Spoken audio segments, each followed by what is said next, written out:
for today. Okay, today we left off on this slide 157. We were studying the risk management, and we have done so far the qualitative risk analysis, where we broadly sorted out the risks in various categories and developed a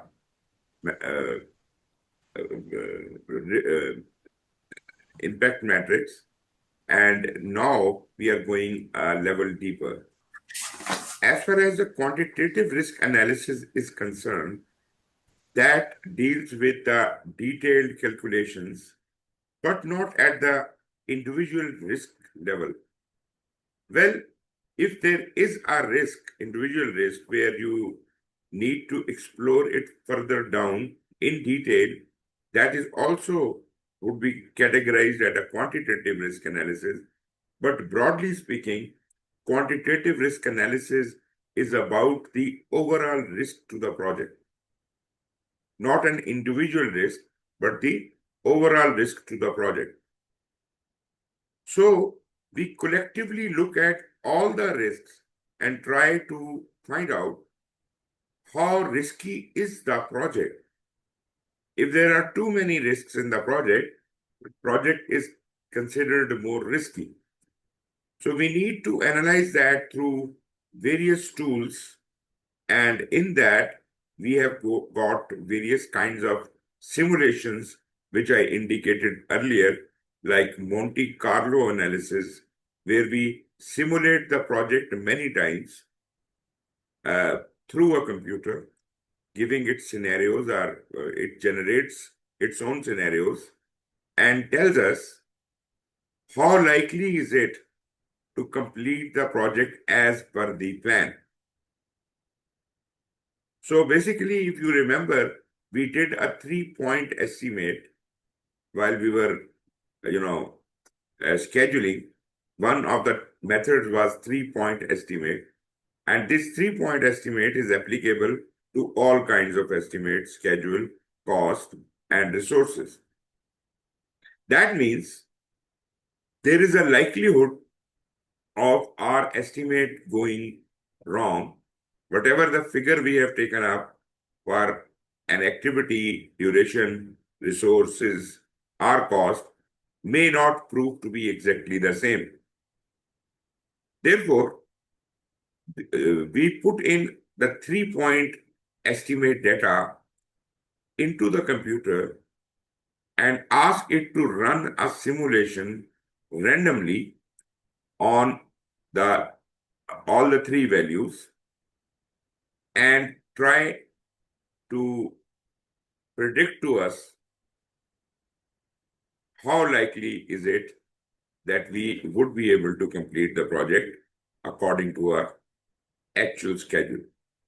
So it will tell us, the simulation will tell us, for example, you plan to complete the project in 6 months, it will tell you that most likely you will be able to complete it in 70 days. 100 days. 6 months. Say, it says the most likely it is 100% chance that it can be completed in 7 months. But earliest you can do it in, say, 6 months and 15 days. Then I asked the computer, how likely is it, what is the percentage of success in my original schedule, that is 6 months? It will tell you that maybe it is 87%. So this is supported by data and graphs, and you can present this data in front of your boss and tell them that although our baseline is 6 months, but it has a chance of success of 87%, which is good enough. We can go with the project, but we must be ready for any contingency in case we get delayed. Now, why this delay would be there? That is definitely due to the risks, whether they are known or they are unknown, right? So basically, in an alternate method, without physically addressing every risk, we are conducting computer simulations and trying to predict when a project can be done. This is called Monte Carlo simulation. And then I have also told you about sensitivity analysis. If not, then probably a slide would be there. The sensitivity analysis tells you how many risks are simultaneously expected to occur at any one point in time during the life of the project. That would determine what is the most dangerous period during the life of the project, which I must be expecting highest number of risks happening together. So basically through these simulations and analysis, we are able to find the overall risk to the project and the risk of anything happening bad at a specific point in the project. Anyways, these are some very intelligent decision-making tools, and whether you are doing your risk management on the individual risk basis or not, these tools are anyways necessary. But again, I would say if you have not used three-point estimate, it is not possible to do these simulations. So it is, I'm sure that you must not be using three-point estimate, but three-point estimate must be done. Because if you want to do some statistical sampling done on it, statistical tools be used on it, then probably that could be instrumental. That is a great help. But again, I would say that many people do not use it and still they are able to complete their project successfully. That is not a reason not to use it. You have to be extra sure. Then we have got decision trees. Now, decision trees are specific risks we are expecting. So let us see what is a decision tree. This is a diagramming and calculation technique for evaluating the implication of a chain of multiple options in the presence of uncertainty. I do have a risk and I say, okay, what if this risk happens? What next? Next, I am posed with maybe another possibility, another probability that something else can also happen to me. So it is a kind of a chain of events which I have to walk through and try to find out how will I deal with this chain of risks likely to happen. So this is a decision-making tree, decision-making tool, and we create for every chain of decisions, we create a decision tree and we analyze it. I'll talk more about it. Then we have got influence diagrams. Now, in case it is very complicated decision tree and it is difficult to calculate everything, maybe it is a very long chain of decision and it is probably humanly not possible to go through that, then we use another method which is called influence diagram. It is used in quality management decision because in quality management there is a lot many risks, a long chains of decision. It is a graphical representation of situations showing causal influences. You know, if this occurs, what all will be affected by it? If a risk occurs, what all will be affected by it? What is a chain reaction? And when those events are likely to occur. I mean, if there is a dangerous point in the life of a project, I must know where it is and other relationships among variables and outcomes. So influence diagram, though we will not discuss it too much, but this is a very important tool for complex projects which cannot be dealt with the decision tree analysis. So it is not usually you use this tool, but for a very, very complex project, you probably may be using influence diagrams. Expected monetary value is another method, but this is highly connected with the decision tree analysis, where in decision tree, we are just looking at the various probabilities of a chain of events. Here, we are assigning monetary value to each decision. Thus, we decide which is the better decision to make, which is the safest path to take. So, in a way, expected monetary value is very well connected with the decision tree analysis. So, these are the methods for quantitative risk analysis. Now, let me uh, take you through one by one. But first, let us understand risk is in time, in cost, and in the whole life cycle, anywhere. As far as the predictive projects are concerned, they are most often affected by impact of cost-related risks, whereas adaptive projects are affected by the impact of time-related risk. Do you agree with that?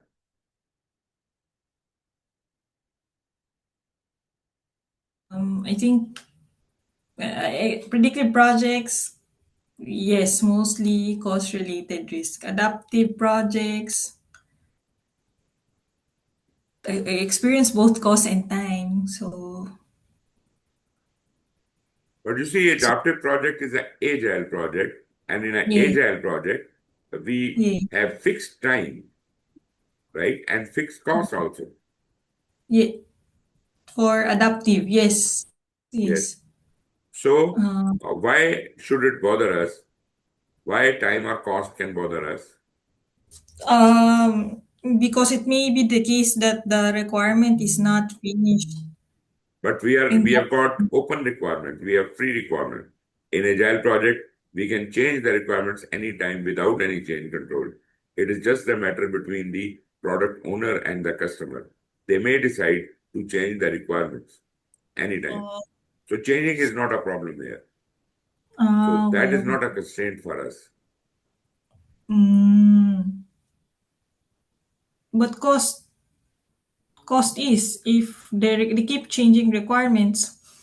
Yes. Again, Mm, you are but not thinking like a agile project manager. okay, okay, okay. Well, if you are having a contract with the customer and product owner are mutually deciding what to change. And if there is any effect on the cost, they will also decide about it. What is to worry Mm, about? okay, okay, got it, got. So okay, now I get why it's only a time related. It's not even time related. The Oh, statement is not true completely um, because uh, time is not again not the matter with the agile. Time is fixed. We have got 2 weeks. Do whatever and howsoever, how much work you can handle in that. You mm, promise 10 tasks, you do 20 tasks.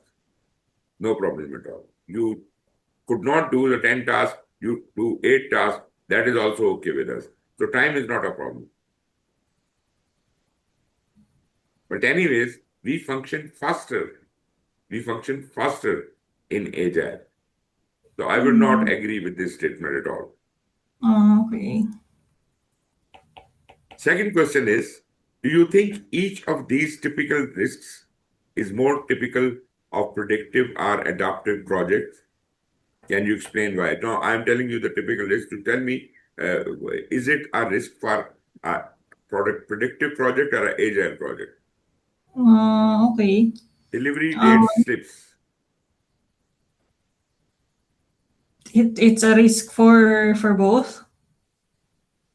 Why for both? It's, so for predictive, We don't uh, follow delivery dates in a predictive project. We are not concerned about the delivery date. okay, okay. For predictive. It is for predictive, yes. Stretched resources. Okay, wait. Sorry.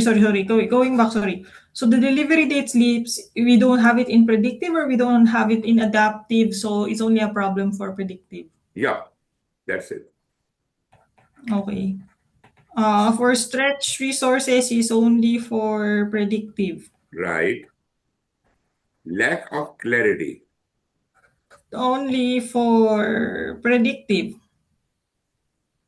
No, Uh, both predictive and adaptive.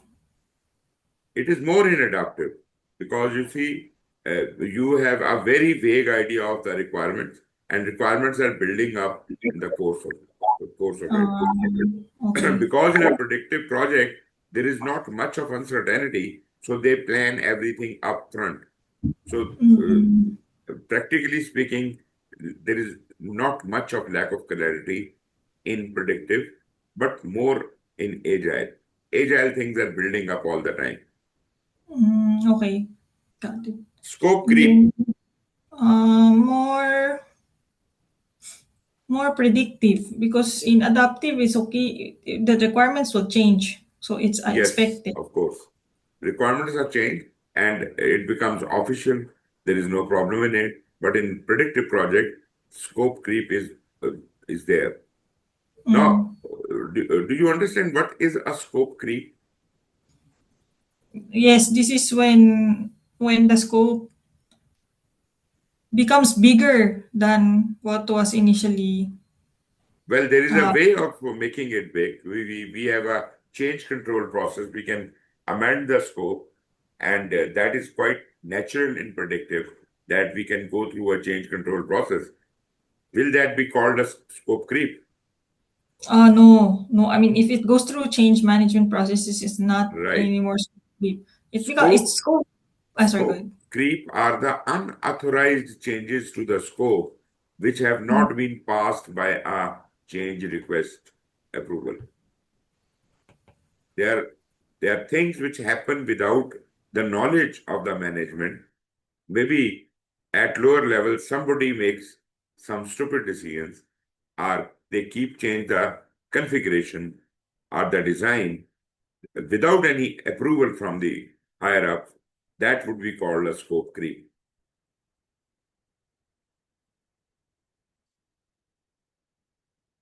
Got that? Yep, got that. Good. Wonderful. Okay. Uh, Risk response. Let me see. We have talked about the sensitivity in Monte Carlo. Okay. I thought we did not. Moving on to risk responses. What are the good practices in risk responses? Could be appropriate for significance of the risk. Whatever the risk is, you should respond appropriately to that risk. Do not make guesses. Do not make decisions which are not well calculated. If a solution you are giving, a response you are creating, is not appropriate for the type of risk, then we are wasting time and money. Then it should be cost effective. Like if this risk can cause a damage of $10,000 and you are spending $12,000 in eradicating that risk, isn't that stupid? So it should be cost effective. It should be, if it was 10,000, maybe we are targeting to address this risk in $1,000 or $2,000 only, right? Then risk responses should be realistic within the project context. You don't have to kind of create things which are unrealistic in nature. Again, such a response which is unrealistic is also coming in the category of not appropriate. So, whatever you plan, it should be according to your project's context. It should be possible. It should be, you should be able to really do it. It should not be some huge target which doesn't seem realistic at all. Then these responses must be discussed and agreed with all the relevant stakeholders, including your team members. They should know it, what they are facing. And for every risk, there must be someone held responsible. That is, as soon as you identify a risk, you should assign a risk owner for every risk. Now, I don't mind if you are the risk owner of 20 different risks. I don't mind that. But at least none of the risks should be so that they don't have a owner. If they don't have an owner, who will look after that risk? Therefore, every risk must have an owner. That is a proper role in risk management. There must be a risk owner, and that risk owner is going to take care of that risk right from identification to response implementation. Got it? Okay, all these statements are good for predictive projects only, because in agile projects, we deal with things differently. We do not create a whole risk response plan upfront. We deal with the risk responses on iteration basis. Therefore, the things are definitely simpler there. Although uh, uh, agile projects have more risk, many times more risk than a predictive project. But just because we have broken that down, broken the whole project down into very tiny slots of, say, 2 weeks, that's why we are currently focusing only on that 2 weeks, and therefore we will be doing the risk response and risk management for that iteration only. That way, that's why it becomes much easier than a predictive project, because in predictive project, it is a complete exercise to develop risk responses and analysis for whole project in the beginning. We don't need to do that in Agile. These are some of the guidelines which also are important, because, as I mentioned earlier, when you identify a risk, you must identify a trigger condition.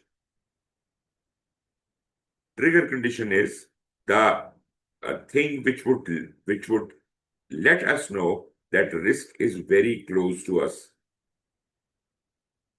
Why do I need to have this trigger condition? Because I don't want to invest my money into a risk until this risk is close by. Because risk is an uncertainty and it may or may not happen. I should develop a plan, I should develop a risk response, but the action on the risk response should be delayed till the last moment. But this risk response must happen before the risk has occurred. Therefore, I must have some indication that risk is just around the corner, as if I can take that action. I hope you understand that. So we need to have a trigger condition. And some people also talk about another term that is called, there must be a sensor, risk sensor. Risk sensor is something which is maybe watching the risk, and trigger is the kind of the warning bell which rings that risk is just around the corner. So trigger is closely associated with the sensor. For example, if it is highly likely that it will rain while we are doing an important work on the construction, and that is a risk for us, then what could be a sensor for that? It could be a weather station. It could be the, kind of the clouds coming up in the sky. And the trigger would be that someone will inform us. After seeing the clouds, we should be triggered. We should start taking actions. Right? So trigger is the warning bell, and sensor is the device or something which is watching the path of the risk. Who is responsible to implement the risk response? Naturally, these are not people separately assigned. They are part of our team, of our project team, but they may have different responsibilities as far as the risk response is concerned. Just like a risk owner, there is another role which is called risk action owner. Now, there's a difference between risk owner and risk action owner. Risk action owners could be more than one people from the team who are assigned to take certain action if that risk occurs. Risk owner is their boss for that risk. Our risk owner may have more than one people working under him for taking action on that risk. It is just like you are working in an office and there is a firefighting drill. No matter what position you hold in the office, but if the fire breaks out, you might be having some role which you will have to rehearse before fire ever breaks out. But in case of fire, you would know what should I be doing. So you are a risk action owner in that case, whereas you may be whatever position you are in your organization, but in a fire drill, you will have a specific risk related responsibility, right? As a team member, or maybe as a team risk owner. So risk owners and risk action owners deal with the risk if it occurs, right? Just to clarify, so risk action owner is the person who take action if the risk occurs. Yeah, But then the risk owner is is responsible for. overall responsible for that risk.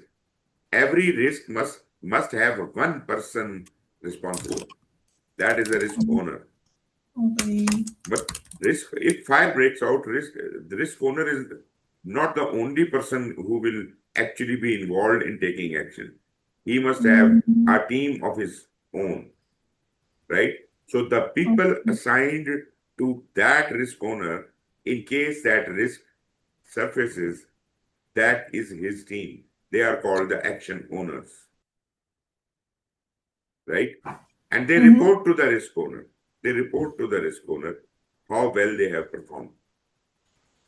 And risk Okay. owner is overall responsible for that risk right from inception till the end of it. Mhm. And these are additional responsibilities, in addition to your normal project management work. These risk owners and risk action owners would be from the same team which is working on the project.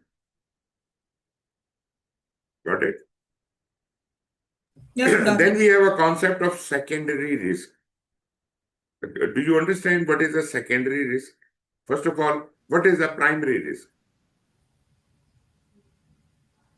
It's the it's the actual it's the Active risk, actual. which we had Mm, identified and planned, right? Secondary risk is which this risk is not visible to us until a primary risk occurs. Behind the primary risk, it may surface a secondary risk, right? Now, it might not have occurred as yet, but we do understand that this risk has to be planned as well. So we must take immediate action to deal with those hidden secondary risks. These are the risks hidden behind the primary risk. They may not be visible earlier, but when the primary risk gets out of the way, the secondary risk may surface. PMI says that the secondary risk will usually be smaller than the primary risk, right? And that might be true, but I have a different theory. Have you ever gone on trekking on a mountain? yes. When you are climbing up, you see a peak in front of you and nothing else. Mm, On the mm, skyline, there is a peak, and you think this is your destination. Once you mm, rise up to that level, you see another peak behind it, mm, right? Which is even bigger than that. primary one. Mm-mm. So my theory is that maybe the secondary risk is larger than life, larger than the primary risk. So we should not ignore the possibility. Although PMI says that usually secondary risk is smaller than the primary risk. But I am just warning you that secondary risk can even be equal or larger than your primary risk. Yeah, I What do you agree with that. I agree with that. Problems sometimes give birth to more problems, and that I think exactly? that's for risks. Yes, exactly. Okay, then do you understand what is a residual risk? This one I can't fully imagine yet. No, This no, is my no. first time hearing about this. Residual risk. Risk is leftover risk. Residual is leftover. You know this risk. This risk has occurred. You have planned for it, but you plan for it to be reduced to a certain level. That is what the funding you had. You said, okay, I will reduce it by 80%. So the remaining 20%, which remains out of the 100%, is your residual risk, which is unplanned, which is untreated, but it is the same risk as primary. So it is the leftover of the primary risk, which we did not address because maybe we had less funding or something. So we thought that, okay, if we can reduce this risk, primary risk, to 80%, we are comfortable. But still, there is a residual risk of 20%.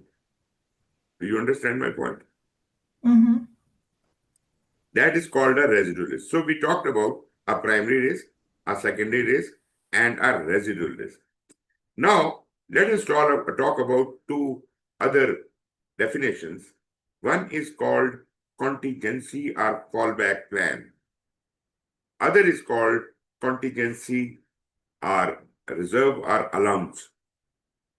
Now, I must warn you, they are, although they start with the word contingency, they consume the funds from the contingency, but they both are for different purposes. Can you find the difference? What is the contingency plan for? It is not part of risk management. It's for it's wait, not part of risk management. No, this It's is for for if the something fair. risk occurs, what does it become? It becomes an issue. It is for issue management Okay, because okay. that also needs some funding. So contingency or fallback plan and its funding is coming from contingency funding, contingency plan. So it is just like you say, if this occurs, then we have our alternate plan ready. From this point on, we will change our project management plan, and that plan is already agreed upon. That is my contingency plan. And that is not to address the risk, but as a result of the risk, it is addressing the issue, right? As far as contingency reserves or allowance is concerned, that is specifically meant for treating the risk while it is still existing. It has yet not happened. It has yet not occurred. So whatever money you spent in risk response is coming from the contingency reserve. Got it? But as I Mm-hmm. said, the contingency we have is not only for the risk, but a part of it is reserved for issues for contingency plan. I hope you understand that. Yep. But this is just to clarify as well. This Mhm. comes from the management reserve that we talked earlier. Yes, of course. Okay. The Okay. management actually, not only the management reserve, but contingency means it contingency could be contingency reserves at the activity level, contingency reserves at the work package level, or the management reserve. All of these are various types of contingencies controlled by different levels. Okay. Okay, now let's talk about the various strategies for addressing the risk responses. And actually, we have got two kinds of risks available, negative risk and the positive risk. And as you understand, the negative risk is called threat and the positive risk is called opportunity. A very important lesson in risk management is that we should not ignore the opportunities. Usually, the tendency is just to look at the negative things which can happen to you. So, we are always watching the threats and planning for them. We never bother about exploiting the opportunities. Because if you can start thinking on the positive risks as well, give equal importance to opportunities, then probably the losses you can have from threats, here you can convert them into a lot more of profit. You can, put in a little money into it and convert an opportunity into great success. So we have to treat them both equals, threats and opportunities, and we have to address both of them. There are 5 strategies to deal with each one of them. In blue color, you can see the strategies to deal with the threats. And in the pink color, you can see the strategies to deal with the opportunities. Okay, let's discuss the threat. Whether it is threat or opportunity, if a risk has been identified, whether negative or positive, and you think that this risk is big enough for the project manager and his team, and we can't handle it, such matters are to be escalated to the next higher level. And that is exactly true with issues also. If you don't have capacity to deal with an issue, you can escalate it to the next higher level, your boss. Similarly, if there is a threat or an opportunity which is identified in the project, but that is too big to handle by the project team or the project manager, so project manager decides to escalate that matter, that risk to the higher authority, as if they can decide the fate of that risk, because it is beyond his power. I hope you understand. So escalate is a common philosophy or common uh, response method. And once you have escalated the matter, the ball is no more in your court. You don't have to make any decision on that risk. Your boss will do that. And if there is any action required, he will tell us what to do. But as far as the project team and the project manager is concerned, they have escalated it. So they don't have to take any action all by themselves. Okay, next philosophy or response strategy for threat is to avoid it. And that is but natural. If you see that there is a threat of something bad happening, normally we get out of the way. Right?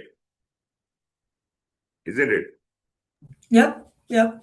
For example, if there is an inclement weather, it is likely to have a tornado, then it would be a stupid person to walk into that time range. We will rather like to stay protected at our home or office rather than walking on the streets, isn't it? So, what is the price I'm paying for that? I am probably going to be delayed, but maybe I have to spend some money to stay maybe in a hotel or something. So at a cost, I can avoid the bigger problem, bigger risk. That is called avoidance. Naturally, it is not free. It will cost you time or money. but I am able to avoid it. That means the big damage which could come to me, I have avoided that. I hope you can make examples out of it. What kind of thing is avoidance? Meaning you are getting out of the way, right? You are not in the range of the risk anymore. You have secured yourself. Second is, if it is not possible to avoid a risk, what do? You try to lean on someone else to help you, right? You try to transfer the risks to someone else as if the impact of risk on your person is minimal. For example, you are stuck in traffic and you can't move your car, right? So what should you do? Maybe you knew that there will be traffic on the road, high traffic on the road today. You shouldn't have taken your car. That would be avoidance, right? But now that you are on your way and you are about to be stuck in the traffic, the wise decision would be to leave your car there and hire the services of some smaller vehicle or a bike to carry you forward through the crowd. So basically, that person you hire to take you across is who is carrying whom you are transferring this risk. Naturally, you have to pay that rider, but you have transferred your risk. Now you are sitting at the back of that bike, back seat of that bike, uh, comparatively in a safer environment because that person is driving, that person is negotiating with the rush traffic, but not you. You are paying that person a fee to carry your load. Agree with that? Yes. And we usually do that. Like we get the Mhm. insurance for health or for businesses, that is risk transference. Sometimes we hire subcontractors for the jobs we think we can't really do ourselves. So we transfer the risk of that job to the contractor. If you can't avoid, you can't transfer, then the next strategy is mitigate. Then that means we have no other option but to deal with it. And to deal with it, what can I do before that risk has harmed me? I can somehow try to reduce that risk by various means. And you remember, by the definition, risk is made up of two things: probability and impact. So if I can take certain measures, either to reduce the probability of that risk or to reduce the impact of that risk, both ways I will be reducing the overall risk. This strategy is called mitigation.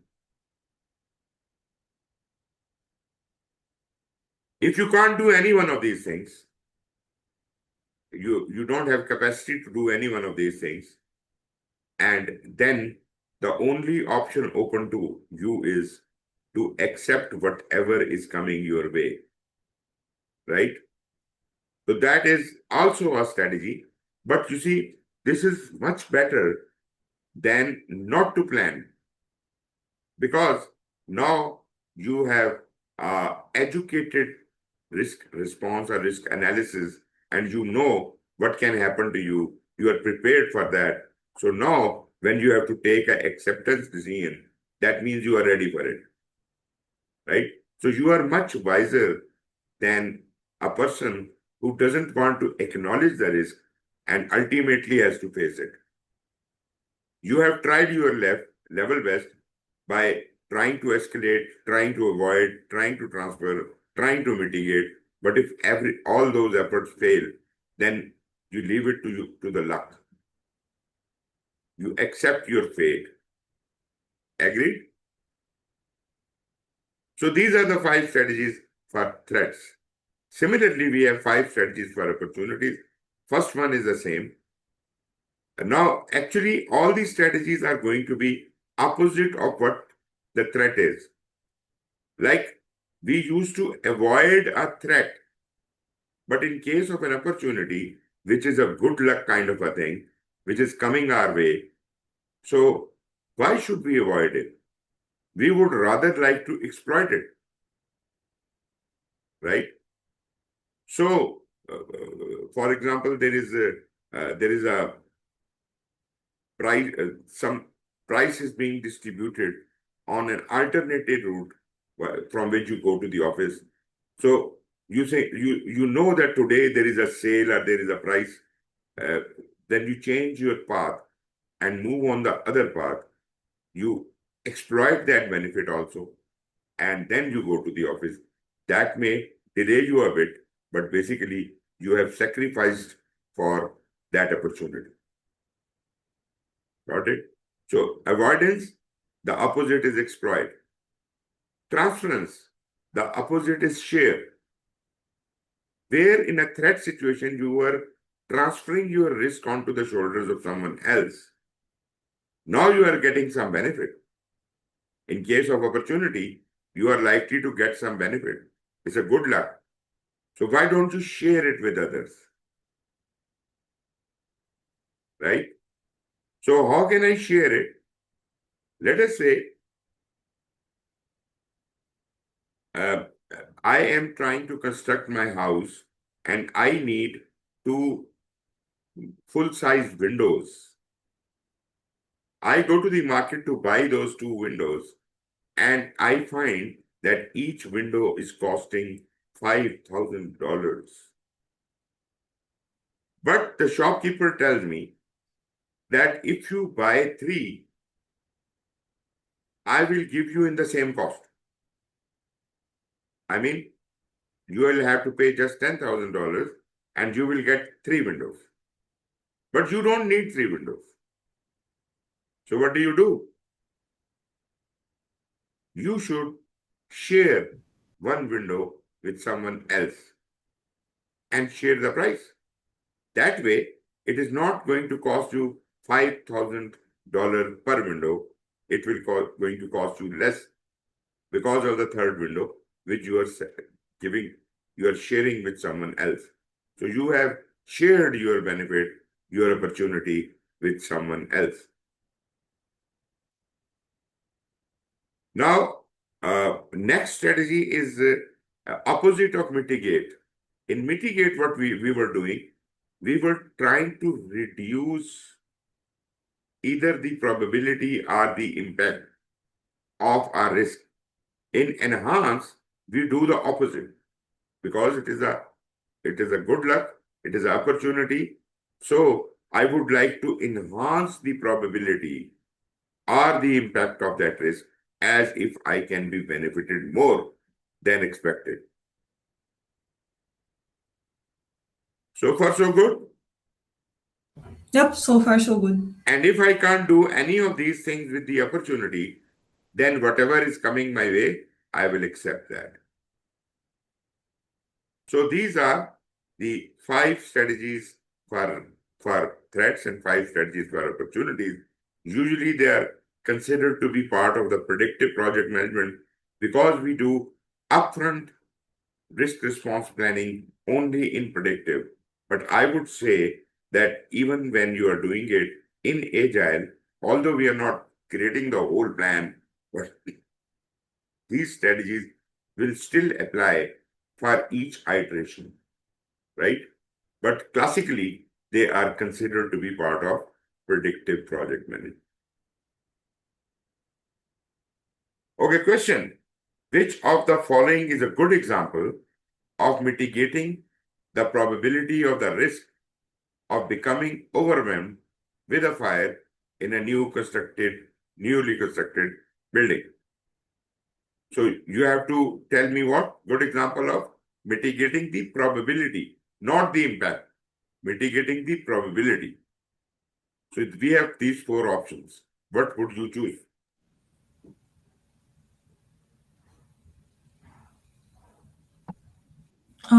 Give the phone number of the fire department handy. This is your choice. Or, sorry. Wait, sorry. Risk of becoming overwhelmed to fire. Yeah, I think that's the So that's if you my keep the phone number of the fire department handy, there is no risk management you are doing. okay. Install fireproof components. That would be reducing the impact. Mitigating the probability of the risk. Is Hire becoming another company would be transference. so install smoke detect. Exactly. Smoke detector will warn you beforehand and you can take action. Right? Okay. What is the difference between avoiding a threat and mitigating it? I suppose you understand that. So tell me which is the right answer.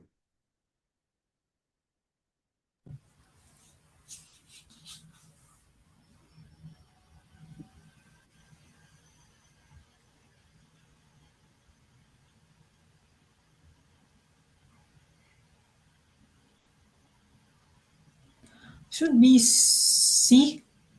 Which one? Avoid means C. C. C. To change the management plan to remove the risk. Right. Mitigate means to reduce the impact and probability. Very right. Very right. This is the correct answer. Okay. So we are done with this portion of risk, and the next portion is about quality. So we can have a break of 10 minutes and then we can proceed ahead. Is it all right with you? Yep, that's all right. Thank you. So see you again after 10 minutes. Thank you. Take care.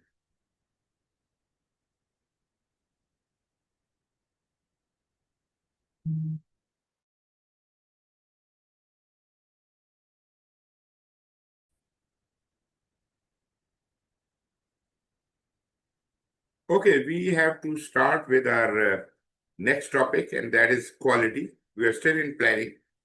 Rather, we are just close to the end of this lesson. Quality, naturally, you understand quality has to be planned in. Uh, you develop a quality management plan. It is not only for the projects. You see, quality management is a common topic. It is for operational purposes, for organizational purposes, but also whatever is the quality policy of your organization, whatever is the quality governance given to you from the organization for your project, you will have to abide by that. But here we are talking about the project quality. So the project manager is responsible to develop as part of the project management plan, like any other management plan, the quality management plan. What is this quality management plan going to cover? Quality management plan ensures the quality of not only the product, but also the processes, right?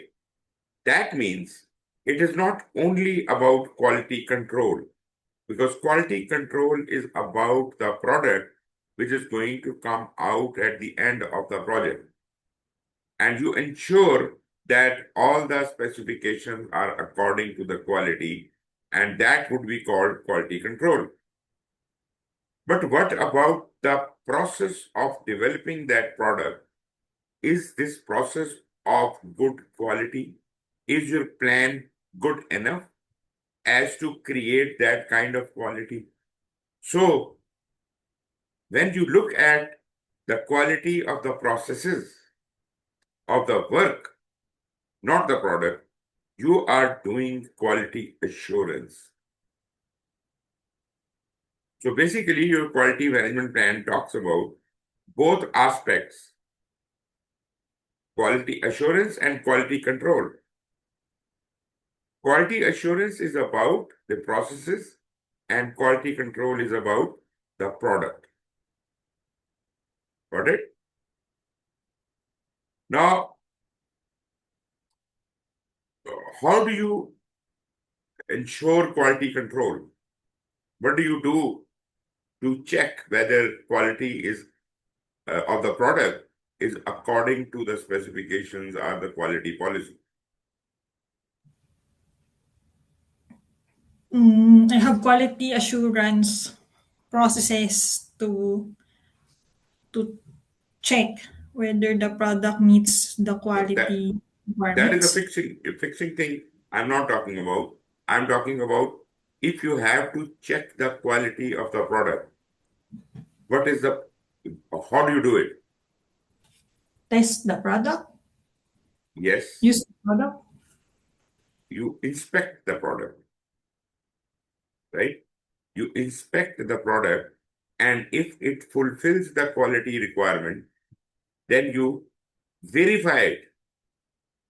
That is the job of quality control, right? And whatever flaws are there in the product, naturally you get it fixed also. But at the same time, you report it to the people working in operations or in the execution of the project and tell them these are the flaws which we are getting in the product. So please check your processes to see why these flaws are coming and improve your processes. That is called quality assurance. Quality assurance will ensure that the processes are of good quality and they do not yield anything which could be caught in quality inspection or control. For quality control, we conduct inspections. For quality assurance, we conduct audits, audit of the work we are doing. Both ways, we need to have internal or external teams of auditors and inspectors. Auditors for quality assurance and inspectors for quality control. But as far as project is concerned, both are the responsibilities of the project manager to assure the quality of the process through audits and to control the quality of the product through inspections. I hope you get that. Yep. Yes. Okay, moving on. So, quality, what is quality? As it says, the degree to which a set of inherent characteristics fulfill requirements. Now, the requirements were translated earlier when we were studying scope. We collected the requirements from the customer and we translated them into the product scope and the project scope. Remember that. So, how to fulfill those requirements? So, naturally, those requirements included, as I specified there also, the types of requirements. There were functional requirements and non functional requirements. I said the functional requirements are the problem of the scope. Scope will ensure that all functionality of the product is there. But the non-functional requirement could be quality. Quality is not the functional requirement. Quality is a non-functional requirement, and that talks about to what level of accuracy are you supposed to develop this product. Accuracy, not the specification. I hope I gave you an example on that. So accuracy is, for example, a dimension is of that product is 3 feet. So how much can we vary from 3 feet as if we can still be acceptable? So we have to talk to customer how much variation from the specification is acceptable to the customer. That is how we define the quality, right? And for every specification, for every requirement, you must get the specification, which is the scope. But in addition to the scope, you must also get the level of accuracy, which will be your non-functional requirement quality, right? So it includes stakeholder expectations and end user satisfaction. Naturally, all of them are on board. I have studied them. I have collected requirements from them. I have segregated the functional and non-functional requirement. So I have understood the stakeholder expectations very well. Now I am supposed to comply with the standards and regulations. Now, another type of requirement was quality requirement. And this was, I'm not talking about the non-functional requirement, because non-functional requirement could be the quality of the product, could be the safety of the product, or the health, or something, the environment. There could be many things which could be non-functional. But when we talk about purely the quality requirement, they are not the project quality requirement, they are the company policy, your organizational quality policy. You have to abide by that. You have to comply with that. So whatever the standards or regulations are set by the organization, you are supposed to follow them. That is called compliance, right? So this is very different from non-functional. Non-functional was like checking the quality of the product physically. And while you are doing that, according to the customer wishes, you must also ensure that whatever the quality standard our organization is following, we must also comply with that. We should not produce anything which is lower than the expected compliance standard. Even if customer is asking for a lower quality product, but it is the policy of our organization that we give minimum this level quality, and therefore we will deliver that level of quality. You agree with me?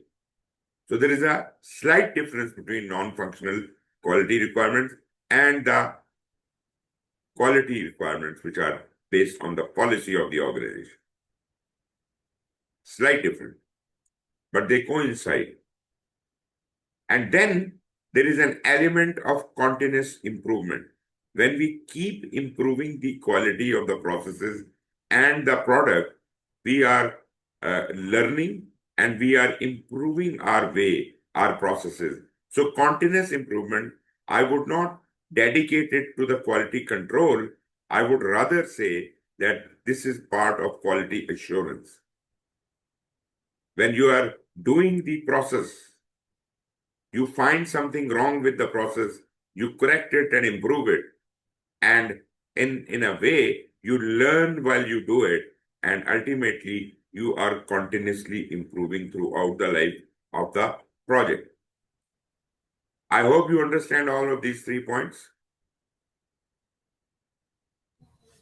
So far, I think it's clear. Okay, very good, very good. Okay, let us also talk about another interesting concept here, and that is called cost of quality.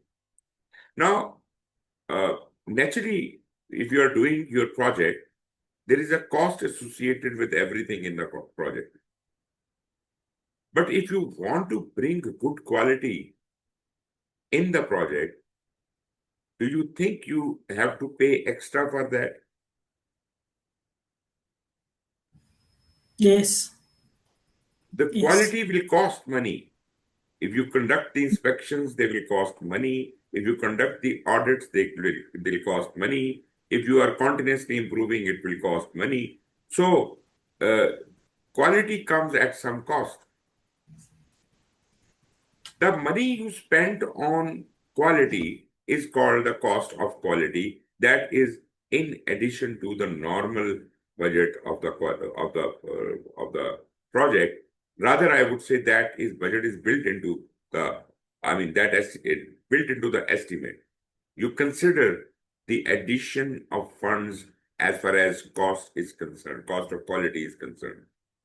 Okay, that is one thing. Second thing is, there are two types of cost of quality.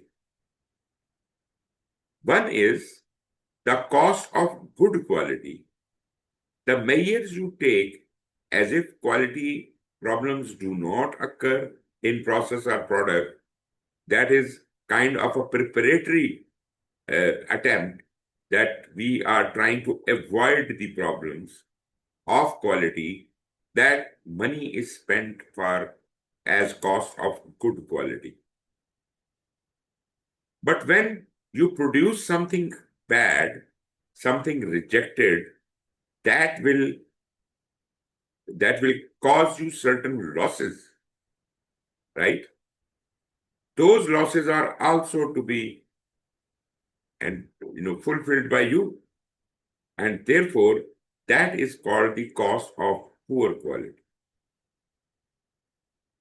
So cost of quality is made up of two things: cost of good quality and cost of poor quality.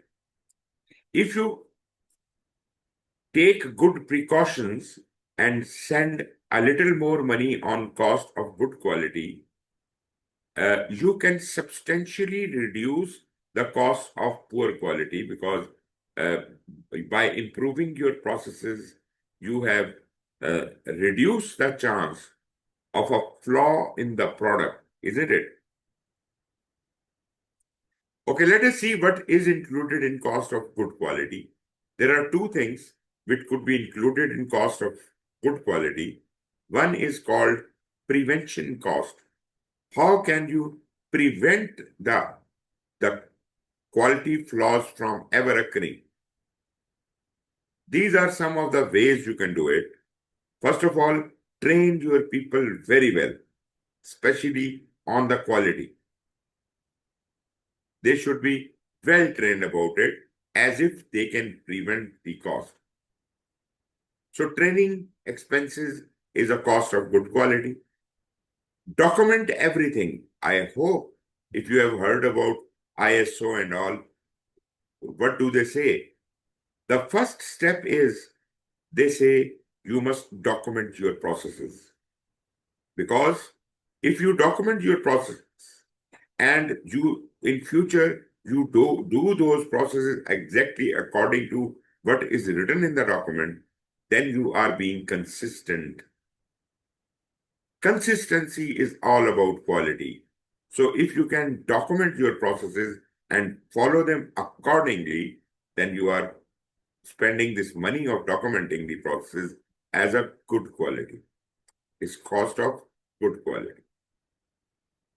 Then, if you have to have a good, accurate product to be produced, probably maybe you have to measure that dimension to the micromillimeters or something like that. So, normal equipment or machinery can't handle that. You may have to buy a very expensive machinery which can measure to that level of accuracy. So, equipment you buy to achieve that accuracy is also cost of good quality. Then time to do work right, meaning you should do things in a timely manner. There should not be any waste, because if you are hiring the resources, extra resources, and you are having a lot of infrastructure expenses, these things are going to cost money. But if, how much time do you need to put these things right?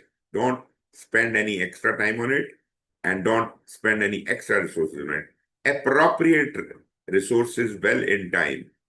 To organize that, naturally, you have to have a very good organizational skill, and whatever the money goes into that is also cost of good quality. Now, this is all prevention cost. Now, let us talk about the appraisal cost. You may have to, hire or, you know, request the external or internal auditors and inspectors, right? So they will also, you have to pay for that. Some outside body is coming and checking your quality, inspecting your quality, or auditing your work. So that the money you are paying to them is also cost of good quality.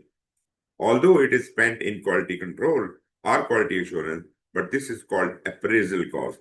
That is the assessment of quality. Okay, that was all about the good quality. Let us now talk about the bad quality, the poor quality. That is the damages you are going to pay for your bad work. I mean, when I say bad work, that means the product, the rejected product.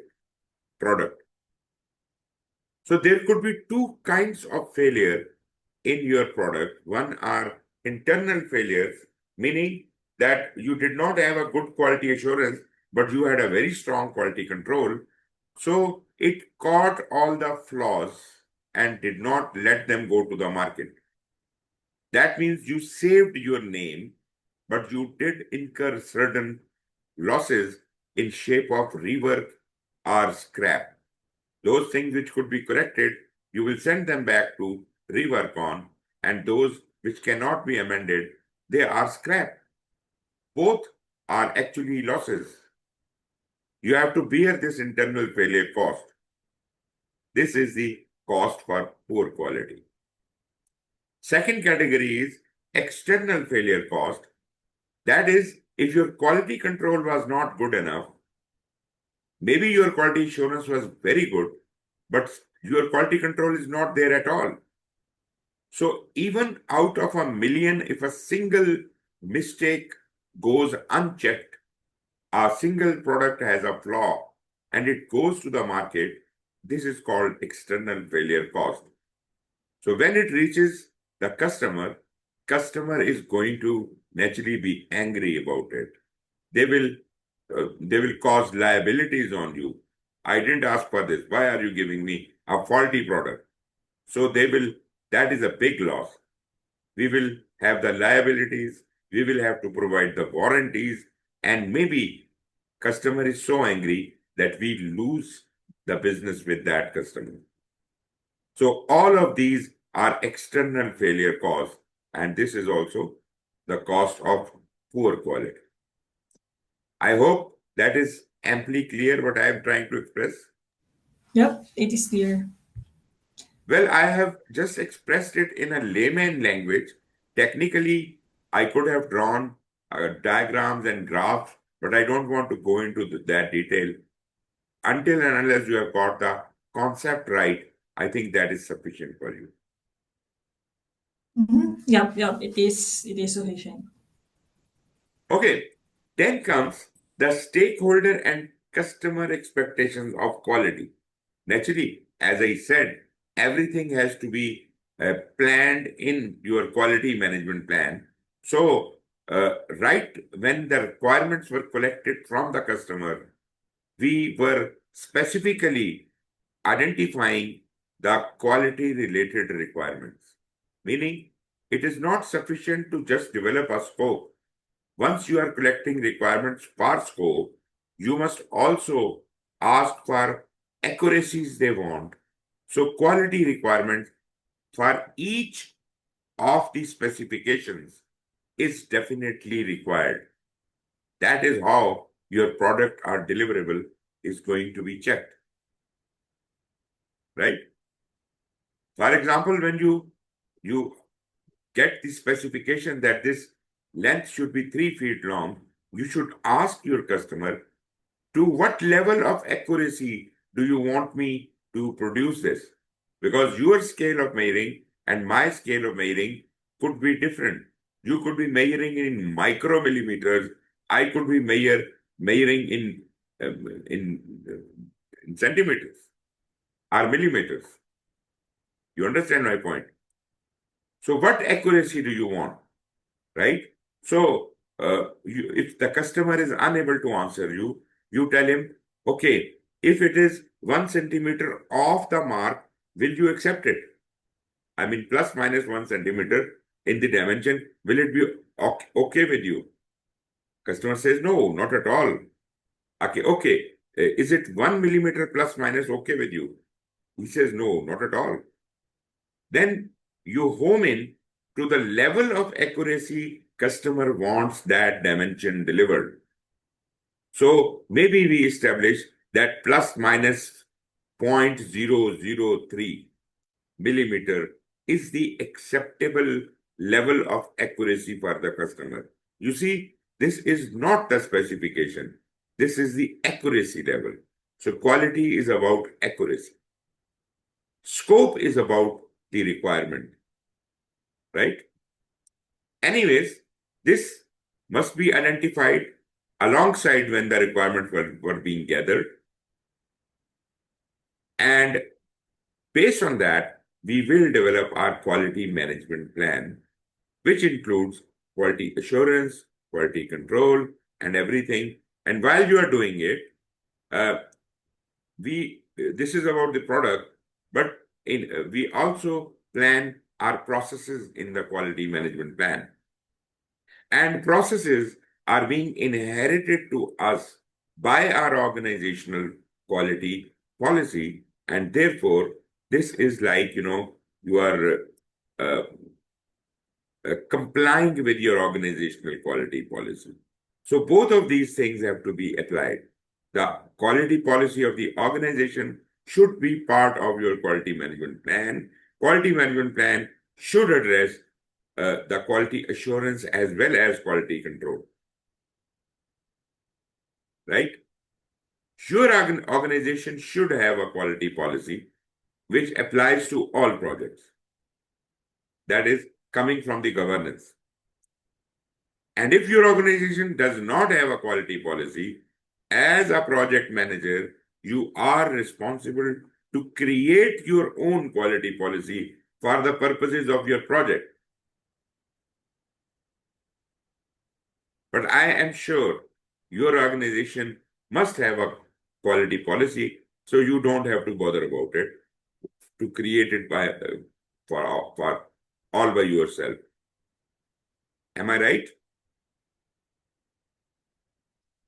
Okay, Actually, good. for projects, especially for projects, I haven't seen one in our organization, but that's something I Say, will also there use. are some organizations which are new and they don't have any quality policy as such.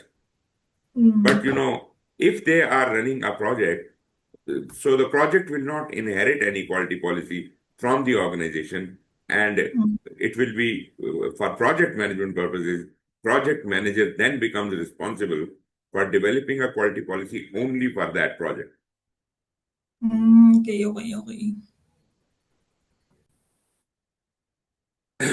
Quality management plan must include all the activities and resources that achieve all the quality objectives, whether they are product related or process related.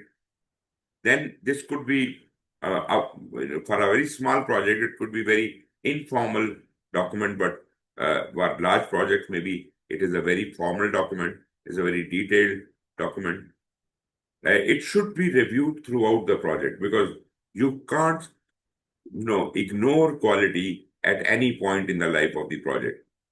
Whatever you do in your project, whether you are doing processes of the project or you are creating the deliverable of the project, you are going to follow the quality management plan.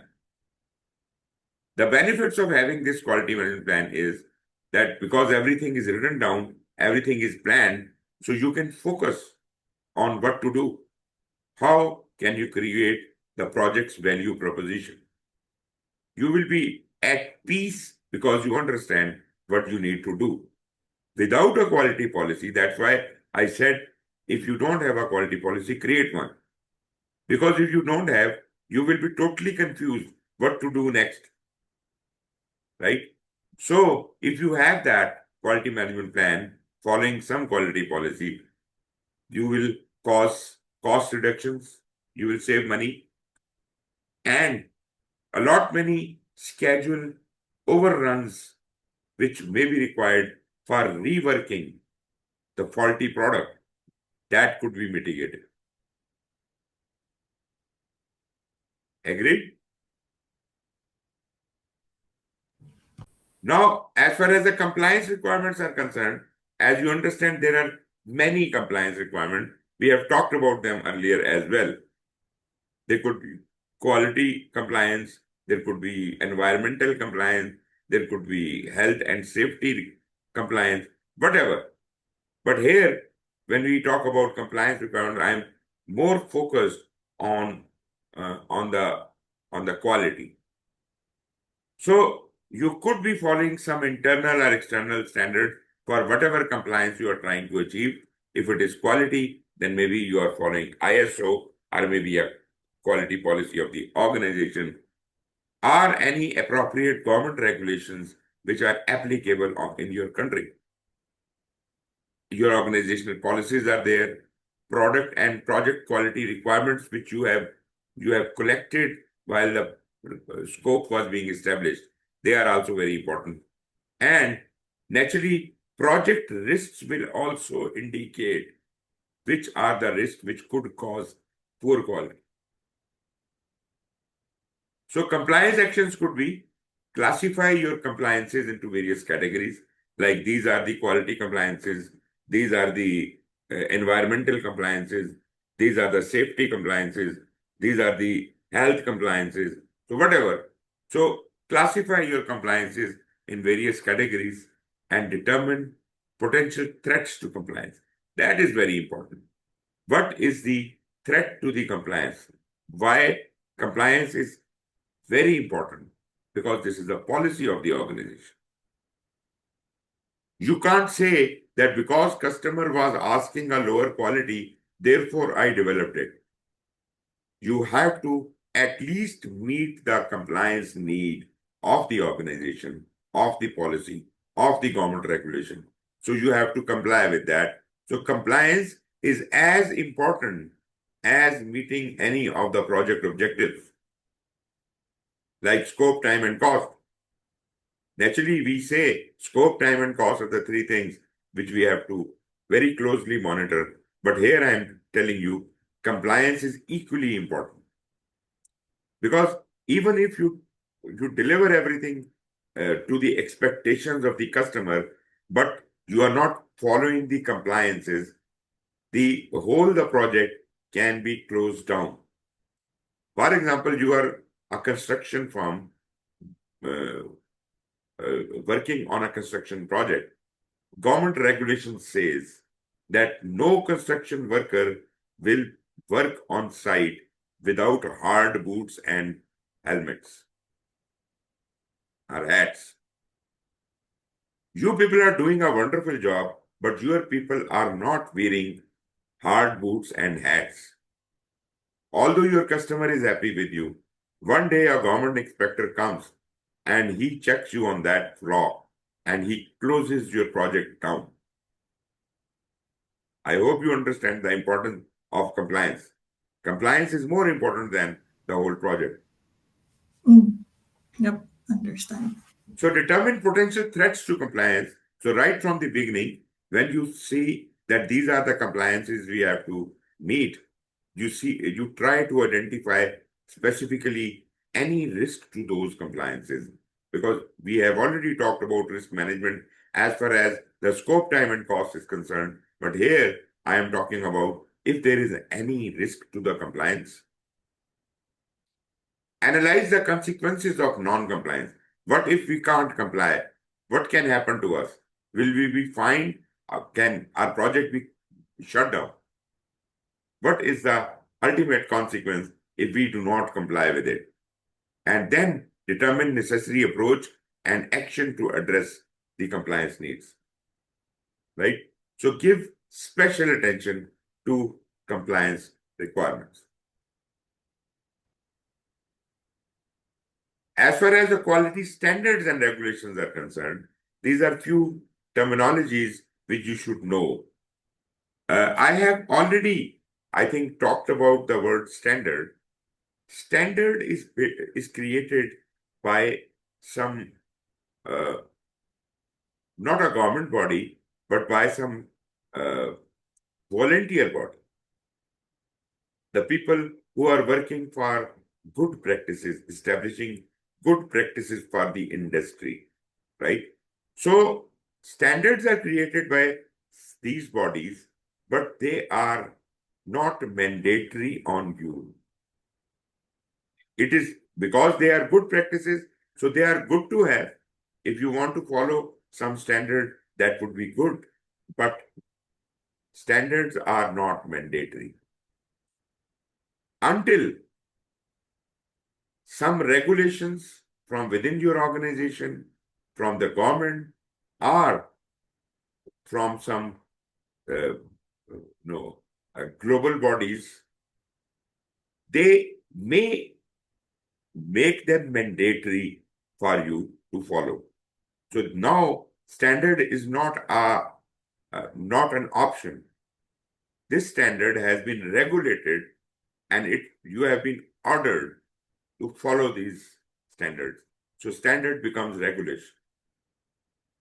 Then it is not optional. This is government mandated compliance. All the product, processes, and services, they have to follow these regulations. Just like I said, the quality policy, like the government quality requirements. Okay, do you understand the difference between a standard and a regulation? So just to clarify so actually all of them are mandatory to comply Regulations to are mandatory, yeah. regulations And are mandatory. standard is Okay. on general consent. It is your option. You want to do it, you want to follow it. If there is not mandated by regulation, still you like to improve your quality or something, you may adopt certain standards, right? Mm, mm. But if it is regulated, it is a compliance requirement. You have to do Okay. it. Okay.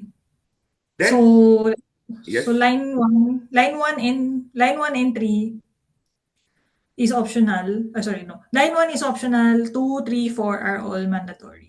well, I'll talk about 3 and 4, but standard is good to have, but it is your consent. You may or may Mm, not use it. Regulation is mm. mandatory. Now let's Okay. talk about de facto standards or regulations. Some Mm, standards and some regulations are de facto, right? They could be standard, they could be regulations, but when they are become de facto, then it means that they are widely accepted and adopted through use. Now, even if that is not a regulation, that is a standard, but whole the industry is using that, so that is a de facto standard. So everybody uses it, right? What is a de jure standard or regulation? De jure standard or regulation is a mandated condition by law. It is a properly approved by some recognized body, and this is not just a widely accepted practice, but this is the law. So when a standard become a de jure standard, it is just like a regulation then, right? So de jure is mandatory. It is something which is the law of the land. There are many bodies who create these standards, and these are like American Society of Quality. We have got ISO, Chartered Quality Institute, and ASTM International. Lot many bodies are there, but naturally, we use normally the American Society of Quality standard, which we call ISO standards. The British people have changed the name, but they use the same standard, but they don't like to call it American Society of Quality or ISO. They call it BS, British Standard. The same number is there, BS 9000 series. That is British Standard 9000. So that is exactly the same, but that is tweaked by the British authorities. Okay. Okay. So, what do you understand by quality standards and regulations?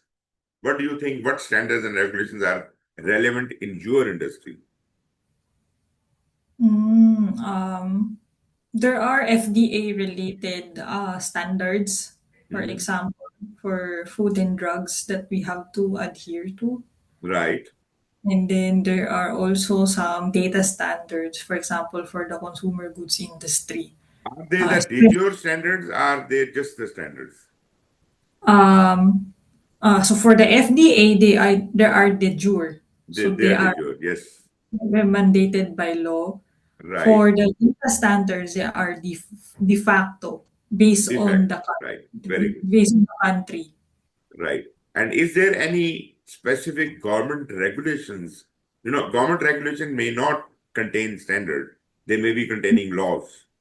You Mm. can't do this, you can't do that. Naturally, those regulations are for compliance. Do you have those? Yes, especially for ESG, for environment sustainability and governance. So, That the is for the government, compliance. Very good. Very good. yes, yes. So the standard is not in the law, but Hmm. we are required to submit something. Wonderful. So I hope you now understand the whole concept of quality. Let's talk about quality metrics, checklists, and processes. Now, quality metrics, metric, whenever you see this word metric, you see this is a way of measuring something. So you have, a scale is a metric for measuring the length, right? So for every quality product, quality in product, you have to measure it by some means. Whether it can be measured in some uh, tangible terms or intangible terms, you have to develop some metric. For example, something cannot be measured tangibly. Tangibly. For example, I want to see how happy you are. So there is no way I can measure it in inches or centimeters or kilograms. I can't do that. I can't have a metric for such an intangible. So I would say on a scale of 1 to 5, how happy are you? That I have established a metric to measure an intangible, a qualitative thing. Whereas uh, for other things, we may have very well explained metrics, like for measuring the length, for weight, and things like that. So, whatever is the quality requirement, we must establish some kind of metric to measure it. This is important. And we also create checklists. Like, in quality, for example, we say, okay, this test is passed, this test is passed. You have a checklist that when a car is manufactured, it is passed by, is verified by quality control. So they have a checklist. Okay, windshield is working, the wipers are working, the lights are working. I mean, to what extent? Working, I'm sorry. Working means I'm checking the scope. That is called scope validation. But as far as quality is concerned, we ensure that all the, you know, uh, what do you call it? The accuracies are correct, right? So we go into that matrix. And naturally, there are for the processes also, we measure the processes as well. As far as adaptive teams are concerned, they do not have this elaborate mechanism, but at the end of every iteration, they have a retrospective meeting, which is kind of a lesson learned meeting. So after every iteration, they will sit down and deliberate what went wrong and what went right, and how can we improve in the next iteration. This is how the quality is checked, or for that matter, I would say it is the process of continuous improvement. So continuous improvement, you remember, is part of quality. So this retrospective is indirectly serving as a quality check, and it causes continuous improvement. But as far as the quality of the product is concerned, when you deliver that user story to the customer, they will check that. Right. Quality methods for continuous improvement, there are many methods available in market. And you see, agile by itself is a method because of its retrospective nature. So all the agile methods like Scrum, Kanban, Crystal, they do have this concept of retrospective and continuous improvement. So automatically they have a built-in quality method for continuous improvement in these agile systems. Apart from agile, we have other methods like you might have heard about Six Sigma or Lean Six Sigma. Right? Heard about it? Yep, I've heard about it. Actually, here it says only one framework, PMAIC, define, measure, analyze, improve, and control. There is another system. The DMAC is only meant for improving the existing framework. If you are creating a new framework, that is, I think, define, that is DADV, something like that, ADVC. That is for new systems. Kaizen is a Japanese method, and basic concept about Kaizen is that Kai means change and Zen means good. They mean change is good. So basically, they are promoting the continuous improvement. PDCA is a very famous cycle, which is called the Plan, Do, Check, and Act cycle, PDCA cycle. Or we also call it a Deming cycle, because Deming was the person who conceived it. He and his student, Sheward, who was a Japanese, Deming was an American. Deming was hired by Japanese to improve their quality, and Deming and Sheward created this philosophy of plan, do, check, and act. Every process we do, we must plan it first. I'm not talking about project management. Any process, whether it is project or normal organizational process, plan it, do it, check it, and then act upon it. So while you go through this cycle, you will improve. So that's the cycle of continuous improvement. Okay, questions. Which of the following would not be part of the quality management plan? B, the MVP. This one? Okay, good. Which two of the following are used by quality management teams to identify issues?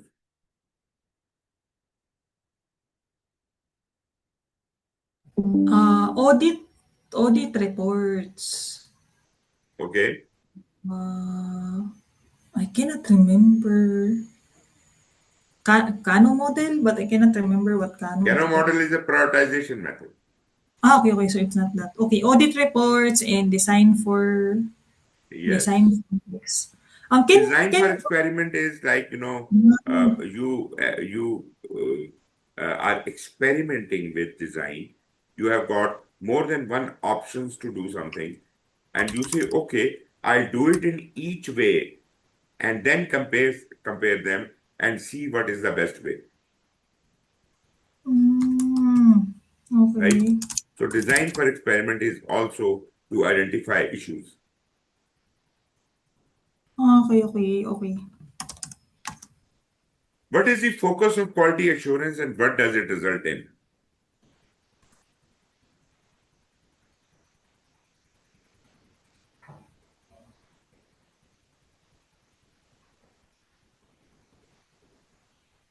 It should be letter A. A, of course, because quality assurance doesn't deal with the output or the product. So B is wrong, C is wrong. D is, the first statement is correct, second statement is wrong. So A is the completely true statement. Our project manager is reviewing the quality control chart with the project team and the product owner. The response trend has been going down over the last few reporting periods, but is still above the upper control limit. What does that mean?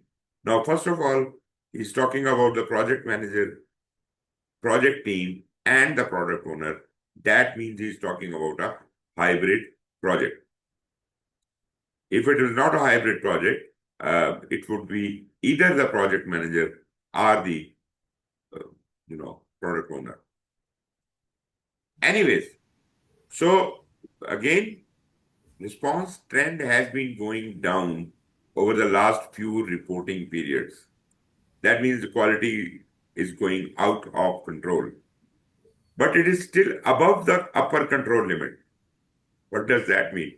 Above the upper control limit means out of control. So there is nothing to be satisfied about.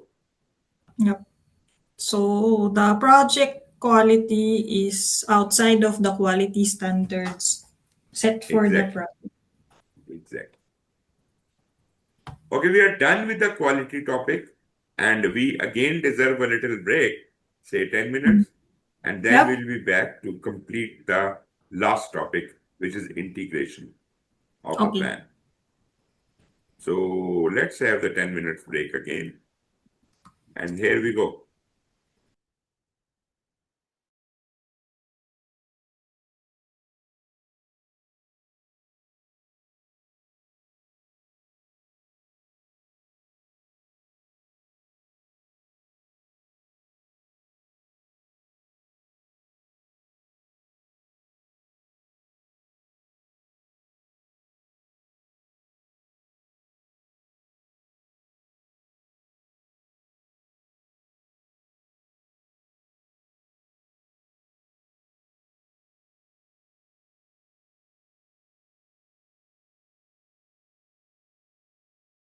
Welcome back.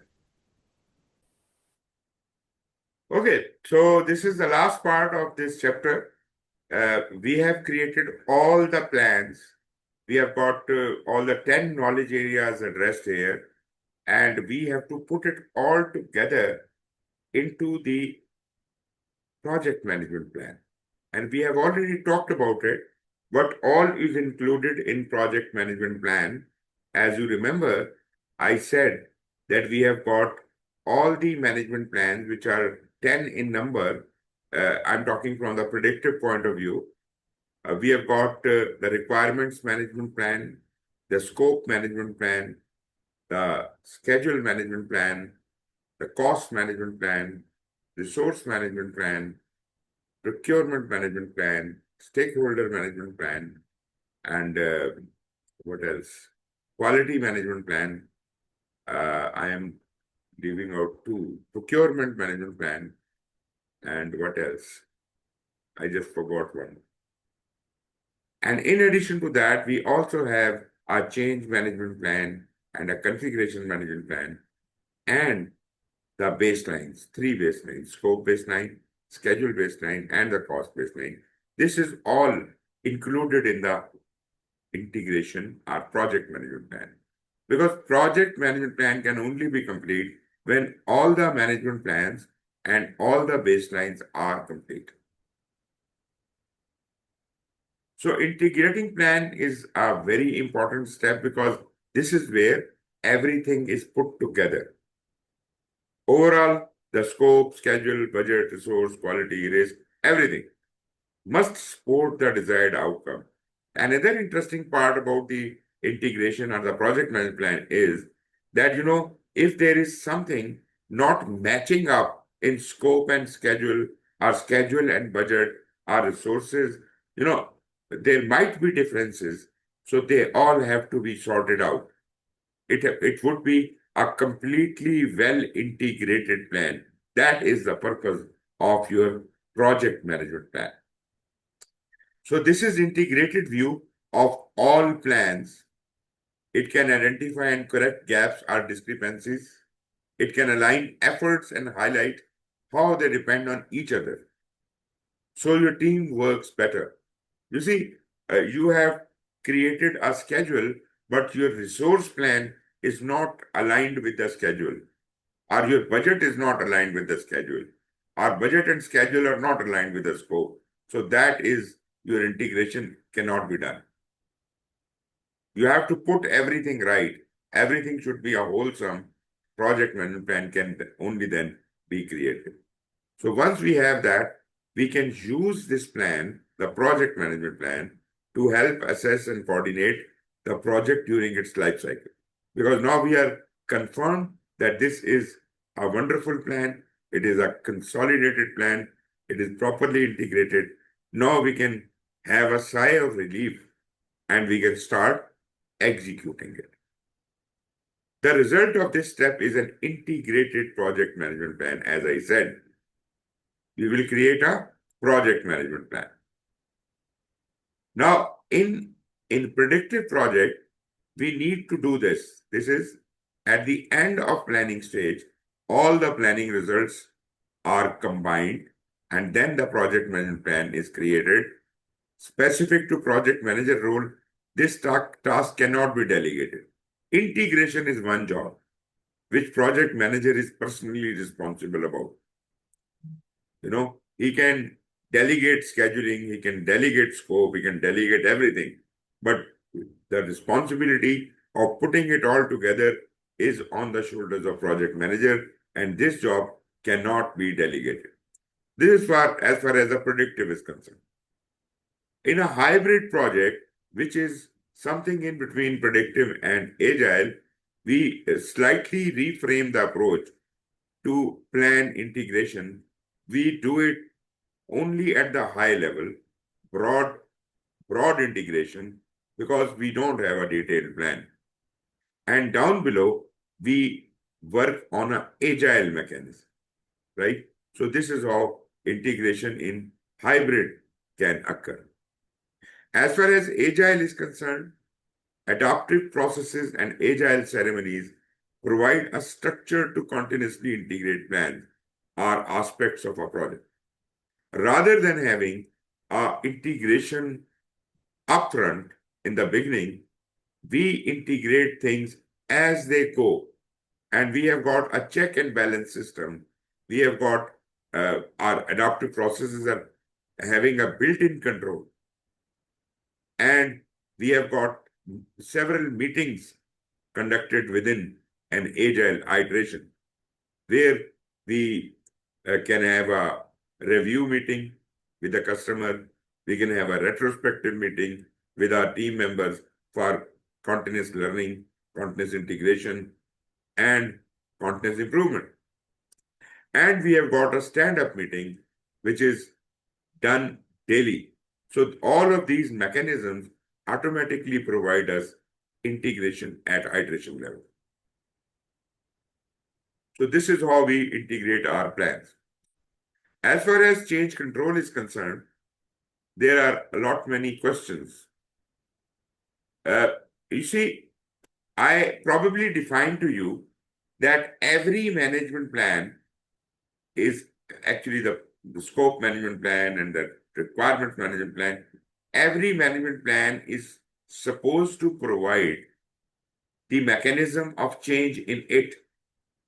For example, requirement management plan should tell us how the requirements can be changed. The scope management plan could tell us how that scope can be changed. So the change management mechanism is given in every management plan, and that is enough. We can work with it, but because it is all integrated into the project management plan, so all the change can also be integrated into a separate change management plan. That is the philosophy, that although we don't need a separate change management plan, but to exercise better control for integration purposes, we could have a one place where all the change related information is accumulated. So this would be one change management plan which should address integrated project.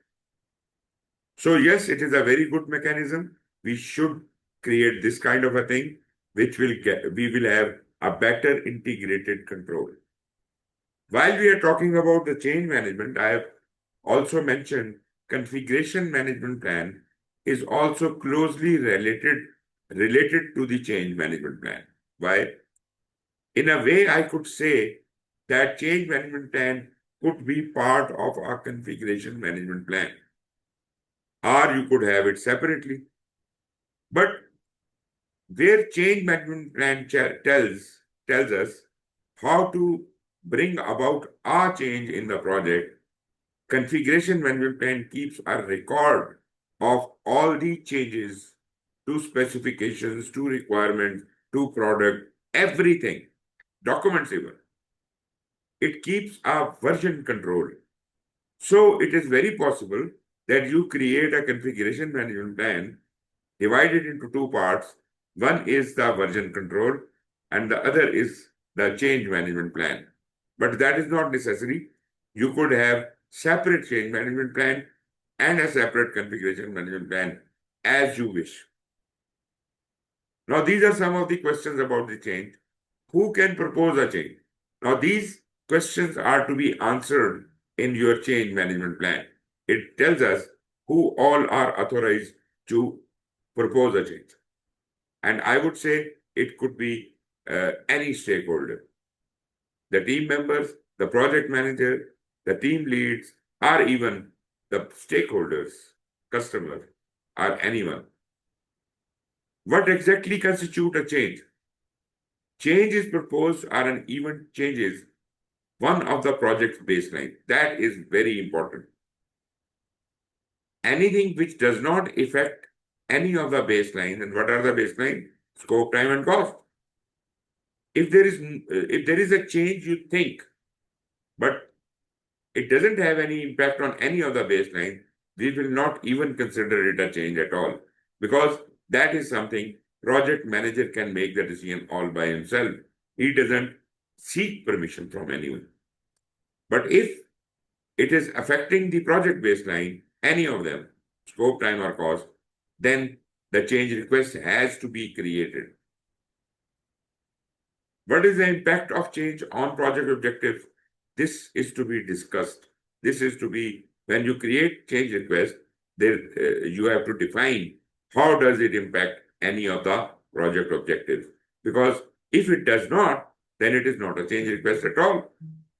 You have to write it down there in the change request that these are the objectives affected by the project, and these are the recommended changes. So, what are the steps to evaluate a change request before approving or rejecting it? This is also given in the change management plan. Who has the authority to approve various types and levels of changes? Again, it should be defined in the change management plan. When a change request is approved, what project documents will record the next steps? How will you monitor these actions to confirm completion and quality? So these are all the questions which are actually answered in the change management plan. This is the purpose of change management plan.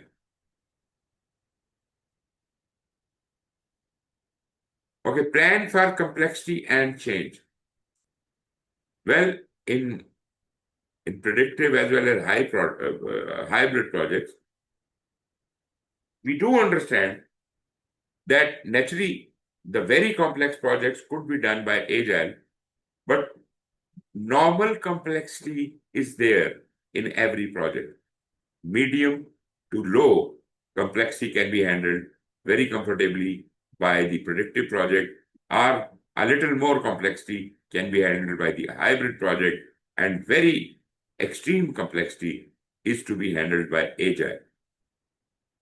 So some concept about the systems which I have been already talking about you. Whenever I talk about the complexity, I always talked about the system.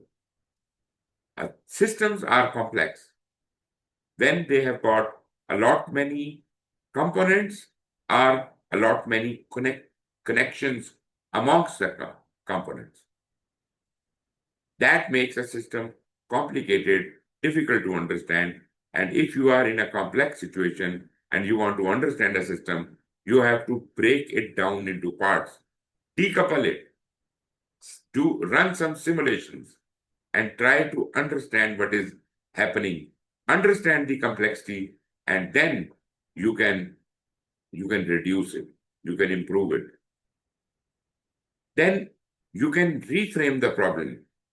Diversity, that is viewing the system from a different perspective, that is being a little creative if you want to really understand the complexity. The way the problem is posed to you, try to pose the problem in a different perspective from a different angle, and then balance, reconsider the type of data used. Process-based complexity, well, that is we can learn through doing continuous improvement. You can, if you do a process, it is going wrong, you do it again, try again, and in iteration, you plan iteratively and incrementally, add features one at a time. You know, every time you try it out, you improve something. Then you engage. Then you tell all the stakeholders how this works. And fail safe is very interesting concept. This is coming from agile mostly. That is plan for failure. Why do we plan for failure? We don't plan for failure. To be safe, we are not afraid of failure. That's why we try again. Even if in the first try we do not succeed, then we proceed ahead and try again until we succeed. Right? So we are not afraid of failure. Therefore, we bang on to the failure. We say, okay, failure is acceptable to me. I'll try again. I'll try again. So that is called fail safe. If you don't have that, I have seen many people who fail for the first time and they lose heart, right? So that means they do not plan for failure, right? They are completely disgusted by the failure. A good project manager or a good manager, I would say, would act fail safe. How to approach complex plans? Naturally, I have told you with fail fast, fail safe, or fail soft. Fail fast is the same thing.